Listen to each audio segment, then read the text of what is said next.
Welcome back to the deep dive. This is where we take the source material you share with us and really just, well, plunge right in. We try to cut through the noise, get you informed fast. Exactly. And today, we're diving deep into a document provided by one of you, our listeners. It lays out a pretty bold vision for tackling some absolutely massive global problems. That's right. And just to be super clear up front, our focus for this entire deep dive is exclusively on excerpts from one specific document. It's titled V228.May2025 Anyway, ppt.pdf. Everything we talk about today. Everything, every statistic, every claim, any proposed solution, it's all coming directly and only from the pages of this particular source material. Right. We're not bringing in outside stuff, no opinions. Our job is just to walk you through what this document says. Think of it like a guided tour of this one document. Absolutely. So our mission, specific to this source, is to unpack the key features and the proposed societal role of this entity described inside UDAO. We want to understand precisely how this document claims UDAO aims to tackle the big global challenges it identifies first. And what that vision, as it's presented here, might mean for you, whether you're navigating your own career, maybe building a business. Or maybe you're just curious about different models for, say, economic development or inclusion. This is your shortcut to understanding this one specific approach, as laid out in the source. We'll highlight the key points the source really emphasizes, help you see the connections it's drawing between the problems and its proposed solutions. And explore the implications, again, as they are presented right here in these pages. Ready to jump in? Let's do it. Let's get straight into the source material and see its take on the state of the world and, well, the path it proposes. Okay, so the document doesn't waste any time. It gets right to the heart of a major issue, and it frames the whole thing with a pretty powerful quote right at the start, attributed to Einstein. Ah, yes, we cannot solve problems with the same system who created them.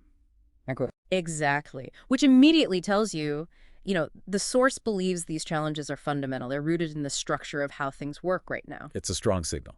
So what specific issues within this global skills economy does the document say are just fundamentally broken? It breaks it down pretty clearly, actually. Yeah, the source is quite specific. It uses these terms: broken link-ins, broken connect-ins, and broken collaborate-ins. Right. And it doesn't just call them problems. No, it frames them as systemic failures. Yeah. And it attaches some really, well, startling price tags to them. Let's start with the first one, the link-ins. Okay, so it starts with the broken demand supplies link-ins of traditional education sectors. Basically, the document is saying that traditional education, it's mostly disconnected from what the market actually needs, the evolving needs. Disconnected. And it puts a number on that disconnect. It does. It doesn't just say it's a problem. It quantifies the cost to fix just this one specific disconnect. Citing the World Bank, he gives a figure of $97 billion. Wow. $97 billion. Just to bridge that gap between schools and businesses. According to the source's citation, yes, nearly $100 billion. Think about that. Just to align what's being taught with what's actually needed out there. That number alone is huge. And the document says this isn't just one simple failure, right? It's complicated. Absolutely. The source lists the reasons it sees for this breakdown. Things like multi-layered ecosystems, multiple communities, various hierarchies, different platforms, even internal applications. So lots of moving parts not talking to each other. Pretty much. Plus, constantly changing trends, policies, paradigms, technologies. It paints this picture of a really fragmented, complex environment. Education providers, businesses, policymakers, tech platforms, they're just not effectively communicating or adapting to each other. And the source argues that sheer complexity is a major barrier. Yeah, a major barrier to getting people the right skills for the jobs that exist now or the ones coming down the line. The system itself and its complexity is the hurdle. Okay, so that's the education link, the link-in not working effectively, costing, according to the source, $97 billion to fix. But it says the problems go deeper, mentioning broken connect-ins. What does the source mean by that? Like the broken connect-ins. The source describes these as disconnects happening across sectors, not just between education and work, but between different industries, different parts of the economy. And the claimed cost here, is it bigger? Oh, much bigger. Yeah. The source highlights an even more staggering annual cost associated with this problem. $8 trillion annually more. $8 trillion annually. Annually. And this number, the source states, citing OECD reports, is down to issues like skills mismatches, global productivity losses, inefficiencies, Underutilized talent. People not using their full skills. Exactly. Or overqualified talents, people in jobs below their skill level, and even unfair place talents. So the system is failing to connect the skills people do have with the right opportunities across the board. That's the argument in the source. Mhm. It's not necessarily that the talent isn't there. It's that the system is incredibly inefficient at finding it, using it properly, or putting it where it could be most effective. $8 trillion a year lost just to that kind of inefficiency? That's almost hard to comprehend. It really is. It suggests a massive systemic failure in how we allocate and use human capital once people are actually in the workforce. The right people aren't in the right places, or their skills aren't being fully used, leading to this huge drag on productivity. And there was a third category, too, collaboratins. Yes. The third one is broken collaboratins. The source defines this as missing collaboratin skills-based alignments for consumer and customer benefits. Okay, what does that mean in practice? Well, it suggests that the inability to effectively align skills isn't just an internal business issue or a worker placement problem. It actually impacts the wider economy's ability to innovate, create value, and deliver things that benefit consumers and customers. So when businesses can't collaborate effectively based on skills, Or when skills aren't aligned to meet what consumers actually want or need, the whole economy suffers. And the source projects a massive cost for this too, $15 trillion GDP by 2030, referencing a BCG publication. another huge number, $15 trillion in lost potential GDP by the end of the decade. That's the claim. A future cost linked to this lack of skills-based collaboration and alignment. Okay, let's try to synthesize this picture painted by the source material. It's describing a global skills economy that's fundamentally broken in several ways. Multiple dimensions, yeah. Tens of billions needed just to fix the education alignment. Trillions lost every year because of skills mismatches and inefficient use across sectors. And then potentially trillions more in future GDP lost because skills aren't lined up for broader economic benefit like innovation and consumer value. And the source is really explicit about the cost. Right. It says it's the system itself, its complexity, its fragmentation, all those changing parts. That's what created and keeps these problems going. Exactly. Yeah. It's not presented as just a few bad actors or some isolated issues. The document frames it as a problem with the fundamental design of the current global economic architecture around skills. So, patching things up isn't enough, according to this view. Precisely. The document doesn't seem to see these as things needing minor fixes. It frames them as deep systemic flaws. And it argues that because the system itself is the problem, well, any real solution has to come from outside that system or fundamentally restructure it. Which brings us back to that Einstein quote. Exactly. Cannot solve problems with the same system who created them. It really sets the stage for the kind of, well, dramatic shift this document is going to propose later on. And for you, listening, think about how this might connect with your own life.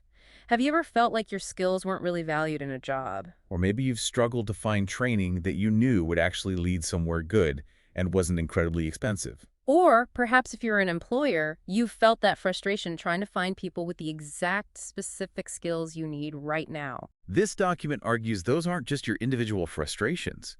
They're symptoms of this globally broken system. A system that, according to the source, is costing all of us in different ways, not just personally, but at the level of global productivity and economic potential. Okay, now the document shifts gears a bit. It moves from outlining this multi-trillion-dollar problem, Which is already pretty heavy. right, to presenting what it calls a challenge. And this challenge links that broken skills economy directly to another huge global issue, inequality. Yes, this section really raises the stakes based on the source material, and it introduces what it calls a powerful paradox. How does it start laying out this inequality picture? Well, it leads with this concept of a $208 trillion inequality and skills divide of a few. That's the headline figure. $208 trillion, tied to a few. Exactly. But it backs this up with some specific data points. It states, and it cites the UBS Global Wealth Report 2023 for this, that 1.1% is 5990 people own U.S. $208 trillion, 45.8% of all private wealth. Okay, let's pause on that. Based on the source's numbers, less than 1.5% of the global population holds almost half, 45.8% of all private wealth. It's a staggering concentration, as presented, and the document adds another statistic to reinforce this point. What's that one? Citing Oxfam International from 2023, it states that 1% captured as 63% of all new wealth created 2020-2022. So not only is the existing wealth concentrated, But according to this source, the system is set up so that the vast majority of new wealth being generated also flows disproportionately to that same tiny percentage. Almost two-thirds of new wealth in that period. those figures coming from the source paint a picture of an economic system that's generating extreme wealth inequality. Now, here's where you said it gets really interesting, according to the source. It adds a twist. It does. This is the paradox the document highlights. It says the same dominant 1.1% with all this concentrated wealth, they actually threatens own wealth by skills shortfall. Wait, how? The skills issue hurts them too. That's the claim the source makes, that the very system enabling this extreme wealth concentration is simultaneously failing to develop and deploy the skills needed for ongoing growth and stability. So the inefficiency in skills development actually puts that concentrated wealth at risk. That's the argument presented. It's like a self-inflicted wound within the current system, according to this document. The structure that allows massive wealth accumulation is inherently bad at the skills part, and that skills gap could ultimately destabilize the whole thing. That's a powerful and maybe kind of counterintuitive claim from the source. Does it explain why this happens? It links it back to the existing economic setup. It argues that traditional paradigms, which it says are embedded in policy and markets, they steer behaviors. And these behaviors lock economy and society until a global crash forces change. So the current rules, the current ways of thinking, they're rigid. That's the view in the source. Rigid, resistant to change, and steering us towards some kind of crisis unless a fundamentally different approach, what the document calls a new paradigm, emerges. And does this connect back to the cost of skills we talked about earlier? It does, explicitly. The document mentions that 97.6b global skills education cost needed to fix the education gap. And it links this burden directly to majority. Meaning the cost falls mainly on ordinary people. That's the argument, that the cost and difficulty of getting the right skills fall disproportionately on most people. This is where the skills divide, part of that earlier phrase, comes in. So the system makes it harder and more expensive for the majority to get the skills they need to participate fully. Yes, and the source claims this actively hinders something it calls time majority finance inclusion. It positions financial inclusion for the majority as a goal that the current system actually gets in the way of. Making it harder for most people to get ahead through skills. And finally, it connects this skills gap to even broader global goals. It states that 84% of UN SDG targets lacking skills to deploy, citing a UN source. The sustainable development goals, like Yeah. health, poverty, climate. Exactly, those big global targets.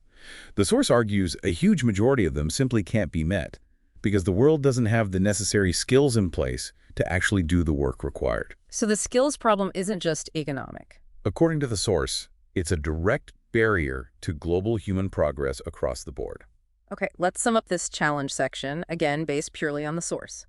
It paints this picture of an economic system generating extreme wealth inequality. While simultaneously creating a skills deficit. A deficit that harms the majority disproportionately, blocks progress on global development goals. And even, according to the document, poses a risk to the very wealth that's been concentrated at the top. The source presents this as a system locked into a potentially unsustainable path, maybe heading towards a crash. All stemming, in its view, from these fundamental flaws around how we value, develop, and use human capital and skills. It's a pretty comprehensive indictment of the current global economic structure from the perspective laid out in this document.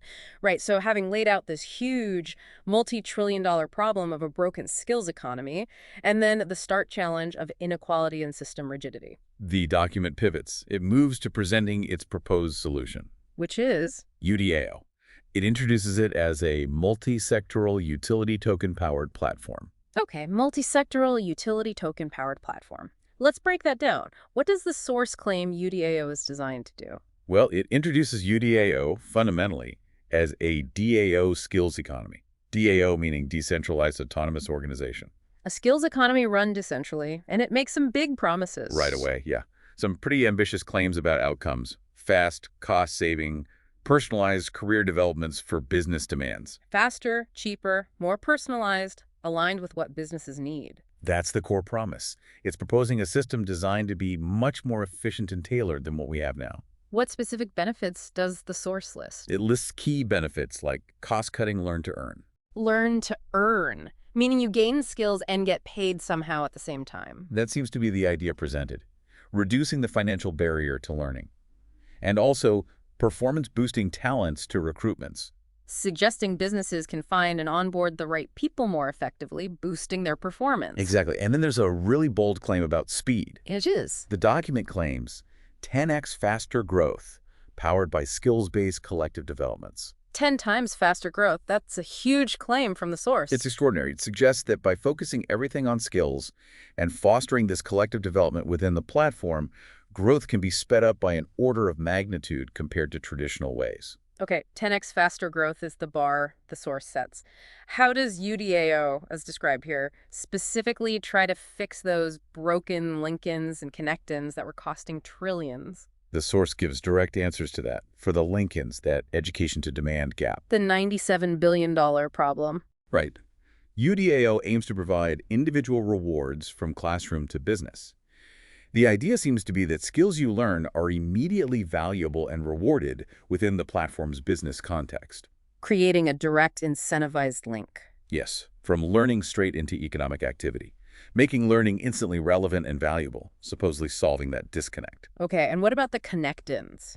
The cross-sector disconnects, the $8 trillion annual loss. For those, UDAO aims at bridging Web 3.0, education workforce business. Bridging different web eras and economic silos. That's what it suggests. The platform is designed, according to the source, to be this interoperable layer, connecting older web tech, current web tech, decentralized Web 3 tech, and also connecting those traditionally separate buckets: education, the general workforce, and specific business needs. Acting like a unifying force. That's the idea presented, allowing skills to flow more freely and efficiently across all those divides. Then it mentions skills-aligned exchanges. Yes. The source says this facilitates interactions across C2B, B2C, B2B, B2G. So, consumer to business to consumer, business to business, and business to government interactions. All based on skills? All mediated and driven by the underlying skill sets involved. According to the document, it's not just about buying or selling things, it's about exchanging or leveraging skills directly. So let's translate this. For you listening, what did this all mean according to the narrative in this document? Well, it presents UDAO as potentially a radical departure from how things work now. It's suggesting a world where your skills aren't just lines on a resume, But they become the core currency of how you interact economically, directly connecting you to learning opportunities that are immediately rewarded. linking you to businesses, maybe even governments that need your specific abilities. And allowing talent and value to move smoothly across the economy. All supposedly powered by this decentralized, tokenized structure. It aims to make skills not just something you have, but the central organizing principle of economic activity itself, a fundamental shift. Okay, let's dig a bit deeper into how UDAO is designed to actually achieve this ambitious vision, again, according to the source material. The document puts a huge emphasis on its skills-based business development and this core principle of being human capital centric. That's definitely a key takeaway from the source, yes. It states up front that the fundamental design principle for UDAO's business model is a skills-first paradigm for better inclusion. Skills first. Not as an afterthought, but the starting point. Exactly. It's presented as the driving force. The idea is that by centering absolutely everything around skills, the platform can inherently create better ways for more people to participate and be included. And does the document try to quantify the impact of putting skills first? It does.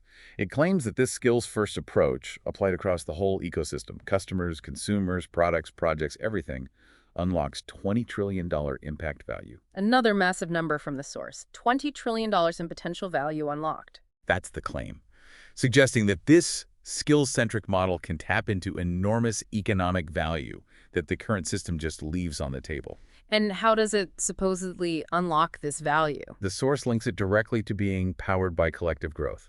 This points back to that network effect idea and the decentralized DAO structure. Meaning the value grows as more people participate. That's the implication of the source. As more individuals contribute skills, as more businesses use those skills, the platform itself and the value within it grow collectively. And that collective growth benefits all participants and drives that claimed $20 trillion impact. So the source ties this huge potential economic impact directly to prioritizing human skills and fostering collective growth. The engine of value creation is the combined growing skill set of everyone involved. Does the document get more specific about how human capital is centered? Yes, it clarifies the focus human-centric economic and social value added. And it uses this interesting phrase, multisectoral human capital as core and fractals used in all business sectors. Okay, human capital as core in fractals. Sounds a bit abstract. It does sound a bit jargony, but what the source seems to mean is that human skills, the multisectoral human capital, are the fundamental, repeatable, scalable components, the fractals, that form the core building blocks. Building blocks for what? For everything. They're applied repeatedly across every kind of economic activity described. Products and services, public and private partnerships, thematic and bundles. So breaking down economic activity into its core skills, making skill the basic unit. That appears to be the idea. Making human skill the foundational element, and within that focus, the absolute core is presented as skills-based career development aligned to jobs. Aligning skill development directly with job needs. Where is this starting? The source specifies the initial launch sectors, IT first and life science and health, acknowledging the high demand there, but it explicitly adds that other business sectors are in pipeline, signaling expansion plans. Does it give concrete examples of this skills-based market development in action? It provides a few examples. For products and services, business sectors, and segments, it lists learning, feedback, loyalty rewards. Suggesting skills get integrated into customer interactions, like maybe using a skill gets you rewards. Or perhaps providing skills-based feedback is valued, something like that. Then for thematic and bundles, cross-sectoral initiated and private initial investor supported, the example given is wearable health devices for retail goods and nutrition. How would skills link those? Wearables, retail, nutrition. The source seems to imply that specific skills, maybe in health data analysis, nutrition planning, understanding consumer health tech behavior, could create new bundles of services or products across these normally separate sectors. And these bundles would be initiated and funded by investors looking for these cross-sector opportunities driven by specific skill sets. Okay, using skills to create new cross-industry value. What about the public-private example? For public and private partner infrastructure, public-initiated and private investors projects, the example is health professional recruiting, rewardings in hospitals. So skills become central to how healthcare workers are found and maybe even compensated within these partnership projects. That's what the source suggests here. And it positions this entire approach, aligning personal skill development with business needs, fostering collective growth as a sustainable and resilient growth model showcase. Framing it as proof that an economy built around human skills can be strong and last. Exactly. It presented as demonstrating a more robust and enduring economic model. What's really fascinating here, reading through the source's description, is that absolute commitment to putting human skills, human-centric capital, not just as important, but as the literal core, the driving force. It really is central to the whole proposal. It's aiming, according to this document, to completely restructure how value is created and shared by making skills the fundamental unit in every kind of economic interaction. Potentially unlocking that huge $20 trillion impact value through collective effort, as the source claims. It's a vision that puts human capabilities squarely at the center of wealth creation and distribution. A very different model presented here. Okay, moving into the section of the document explicitly labeled solution, the source makes a very direct claim right at the top. What's that? It asserts that this proposed solution is proven now, stated just like that, and then clarifies. UDAO multisectoral utility token listed UDAO platform is life. Ah, that's a significant claim. Proven now.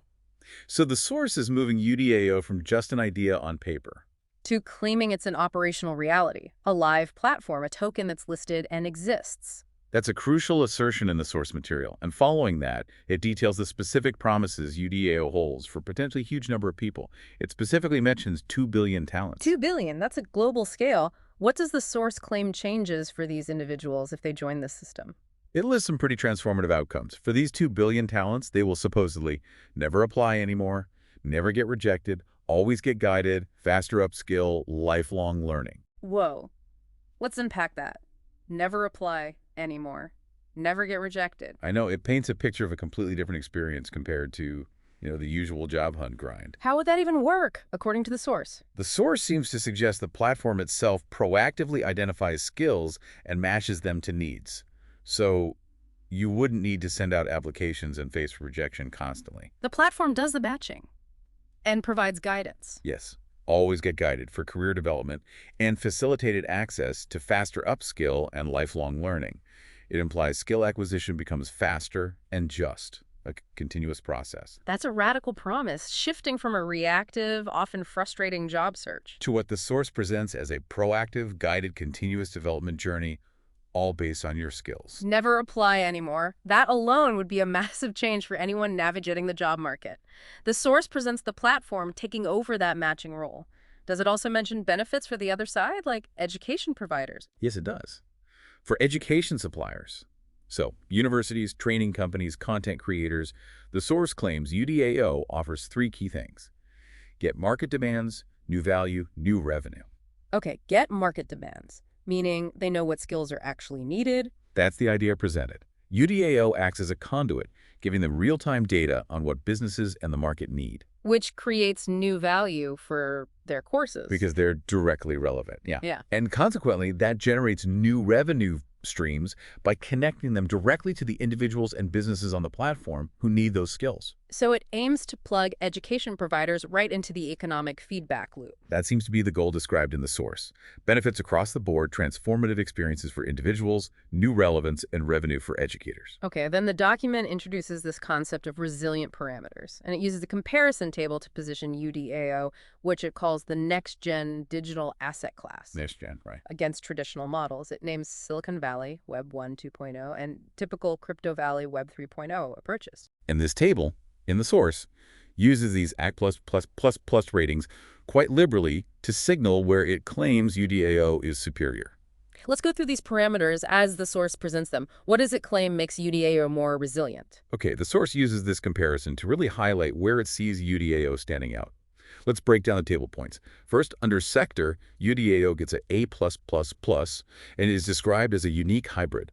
It combines physical and digital goods plus digital native assets plus strongest elements of both plus utilities. So mixing tangible stuff, purely digital stuff, and utility, like access rights. Seems like it. Claiming it integrates diverse forms of value more effectively than the other models. Okay, next parameter. Segments utility for value payments. Here, UDAO gets another A++++, stating it combines full 360 degrees B2C plus B2B plus B2G plus PPP. Meaning it's designed for skills-based payments across all interactions. Consumers, businesses, government, partnerships. That's the claim, covering the whole spectrum. What about geography? Under region value capture place, it's described as global border agnostic with local and individual impact. Also rated ++++1. So operates everywhere, not limited by borders, but still delivers results locally. That's what the source suggests. Global reach, personal impact. Then paradigms value governance. This sounds complex. It is. UDAO gets another +++. Here, the source states it combines fiat plus crypto plus equity plus utility benefits plus on-chain rights. Wow, that's a mix. Traditional money, crypto, ownership shares, platform benefits, and blockchain rights. Exactly, a really complex blend. The source implies this combination creates a more comprehensive and, again, resilient governance structure than just relying on one or two of those. That specific mix, fiat, crypto, equity, utility, is quite distinct as presented. It's not purely one thing. How does the source claim this leads to better inclusion? Good question. Under Economics and Social Inclusion Lifelong Value, UDAO is rated +++. It's described as focusing on socioeconomic inclusion, DAO influence impacts. DAO influence. So the decentralized governance part is key for inclusion. That's what the source links it to. Yeah.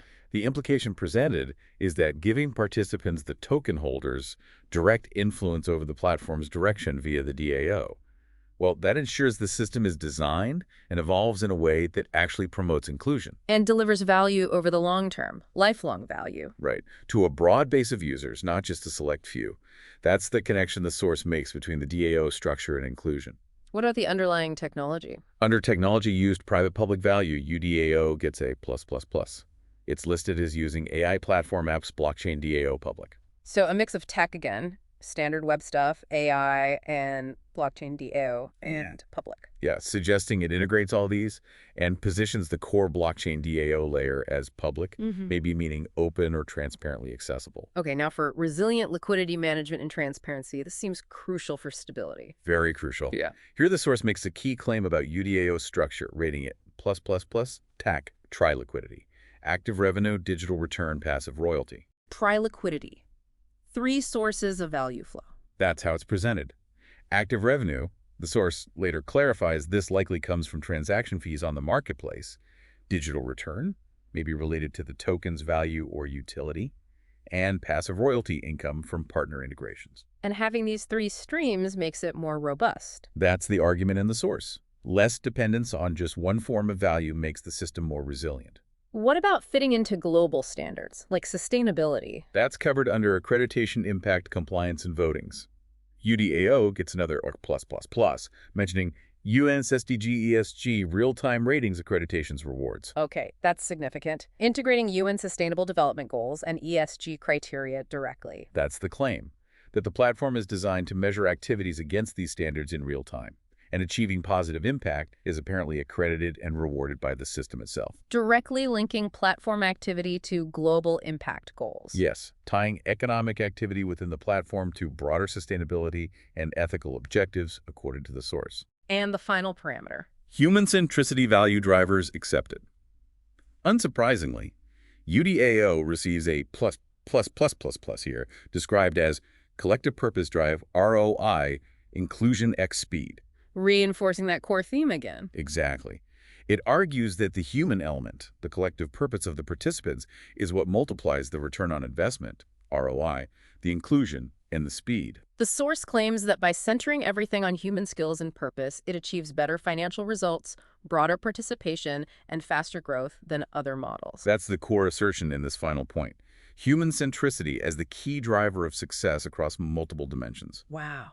That comparison table, as laid out in the source, is quite the statement. It uses those plus ratings repeatedly to strongly assert UDAO's claimed advantages. Across a whole range of critical parameters, yeah. From how it mixes assets and serves different segments globally. To its complex governance, its focus on social inclusion, its diverse tech stack. Its unique tri-liquidity model, integration of global impact standards. And that fundamental human-centric drive it keeps coming back to. For you listening, this is the source's detailed argument for why it positions UDAO as this next-gen solution, supposedly fundamentally more resilient and effective than existing or typical digital models. It's a bold set of claims.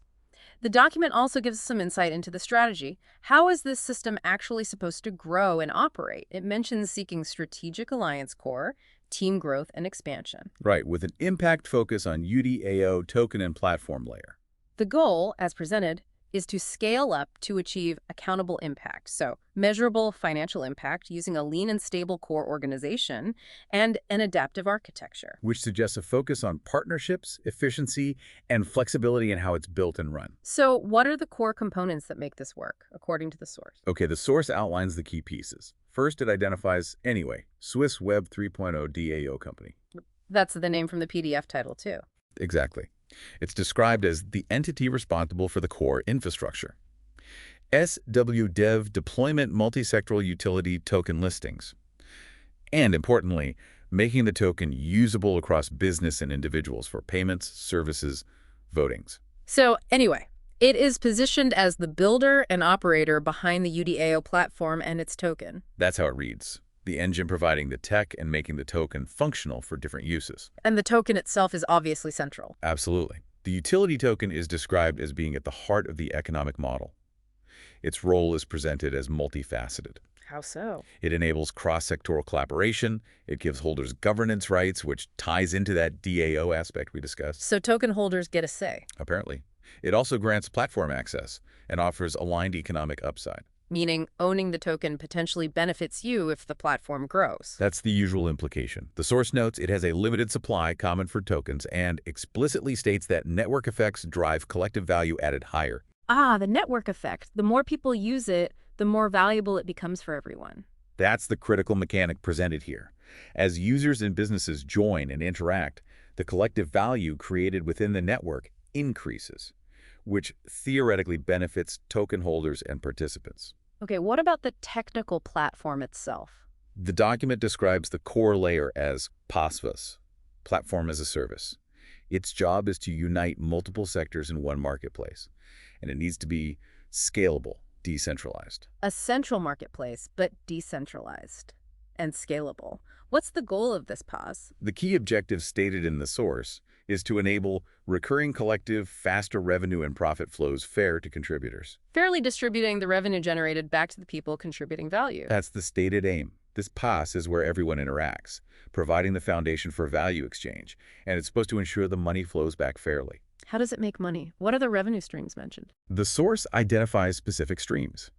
The marketplaces themselves are the source of active termic revenue. How? Through a small percentage charged on every denominated transactions on pass. So, a transaction fee model, like many platforms. Seems like the primary model for direct activity, yes. Taking a small cut of the skills or services exchanged. Are there other streams mentioned? Yes, there's also partner royalties. This provides a passive income stream coming from partner add-ons and sold by pass by accredited partners. Meaning integrations with other companies or services, and UDAO gets a cut. That's what it implies. If external partners offer services through the platform, UDAO gets a share, creating passive income. Okay, and how does the platform actually match needs and offerings? It mentioned adaptive alignments. Right. Adaptive alignments describe how it connects things. The source breaks it down. Links user happens through things like subscriptions, pay-per-use, data sharing, rewards. Different ways for individuals to engage and get value. Exactly. Then connects business works by aligning their product and services needs with the skills and offerings available on the platform. Matching business needs to platform capabilities. And finally, collaborates thematic and bundles. This happens via cross-business individuals, digital vehicles, and other digital assets. Digital vehicles, what are those? A good question. The document actually defines some of these terms, which is helpful. Digital assets are defined broadly. Cryptocurrencies, utility tokens, NFTs, tokenized equity debt used for payments, rewards, governance, fractional ownership, just showing the range of digital value representations used. Okay, so standard crypto digital asset stuff, but digital vehicles. Digital vehicles are described more specifically as multisectoral native structures, utility token, combining legal clarity with programmable governance and 247 global transferability. So the UDAO utility token itself is positioned as a digital vehicle, designed to be legally sound, have rules built in, and be transferable instantly worldwide. That seems to be exactly what the source is saying. The token isn't just currency. It's the vehicle carrying value and rights across different sectors. Interesting. It also mentioned SPVs and SPCs. Yes, an SPC, special purpose vehicle, is defined as a standalone entity that tokenizes a single asset or project, ring-fencing risk. Standard financial structure, but applied to tokenization. And an SPC. An SPC, special purpose company, is described as segregated. SPC with separate utility token for cost performance lead, for portfolios interoperability and digital asset inclusion. Okay, these sound like ways to structure specific projects or asset pools within the bigger UDAO system, maybe using separate tokens sometimes. That's what it sounds like. Legal or structural layers proposed by the source to manage specific things, like risk or combining different assets and portfolios, but still connected back to the main UDAO utility token framework. They provide a structure for bringing real-world or other digital assets onto the platform via tokenization. Got it. There was another term, paradigm inclusion. Yes, that's defined as the neutral middleware design with UN SDG ESG focus, collective higher profit sharings, protecting aggregated wealth, creating new value added. So this connects the tech design back to the big mission. Exactly. The platform is intended, according to this definition, to be a neutral layer, one that integrates those global impact goals, SDG ESG, facilitates that collective value sharing, and aims to both protect existing value and generate new value, all within this proposed new economic paradigm. An on-chain execution. That's about blockchain. Right. Defined simply as immutable record of transactions, governance, and audit trails, just highlighting the use of blockchain for transparency, security, and keeping a permanent record, especially for money movement and decision-making. And the last term mentioned was portfolio layer. Yes, described as being for risk hedging, purposeful utility tokens, and balancing any LII and SBC's equity with other digital assets. Suggesting a future layer for actively managing all these different digital assets within the ecosystem for risk and balance. That seems to be the idea. A way to manage the mix of the main utility token, assets from those SPC structures, and potentially other digital assets. Okay, that covers the mechanics. Did the source offer any proof that this is actually happening? It mentioned proof points. It did conclude the section with several bullet points labeled proof points. It claims UDAO proof, Multi-sector $600 B market for 2B workforce and 87% of companies to $2 trillion market ready. So, claiming market validation for the concept and its scale. That's how it's presented. It also reiterates the triple liquidity structure: Yeah. token, business revenue, Web 123 royalties, and balanced by equity holding as evidence of resilience. Mentioning the three income streams again. Yes, it talks about a growth wheel based on collective growth and skills-based developments. It states that skills-based developments, ICT and high-tech market started, and life science and health sector prepared, pointing to the initial sector launches being underway. So, claiming work has begun in IT, high tech, life science, health. And it lists a skills-based PPP skills economy signed, suggesting a public-private partnership agreement is in place. And skills-based life science and health link and with one doctor started, indicating a specific partnership, maybe with a company called One Doctor. And mentions a product launch. Yeah, One Doctor new platform as minimum viable product launched, suggesting a first version of something is live. And finally, skills economy Africa CA in discussion, indicating geographical expansion efforts are being explored. Right. That's quite a comprehensive breakdown from the source, covering the proposed architecture, the mechanics, the key terms, and these claimed proof points. It paints a picture of a system built on this digital vehicle utility token, using a scalable PAFS marketplace, multiple revenue streams, legal wrappers like SPV, SSPCs. All tied together by paradigm inclusion, linking tech to the social goals, and on-chain execution, providing the trust layer via blockchain. And that list of proof points aims to show, from the source's perspective, that this is moving beyond just a concept into real-world implementation and market readiness. Okay, so we've gone deep into this source material, explored all these different facets. Let's try to bring it all together.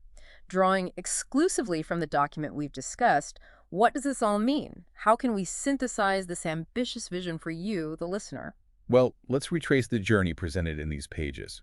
We started with the source's picture of a global skills economy that it claims is fundamentally broken, Right, those broken links, connects, collaborates, costing trillions. riddled with disconnects, crippling inefficiencies, lacking alignment for growth.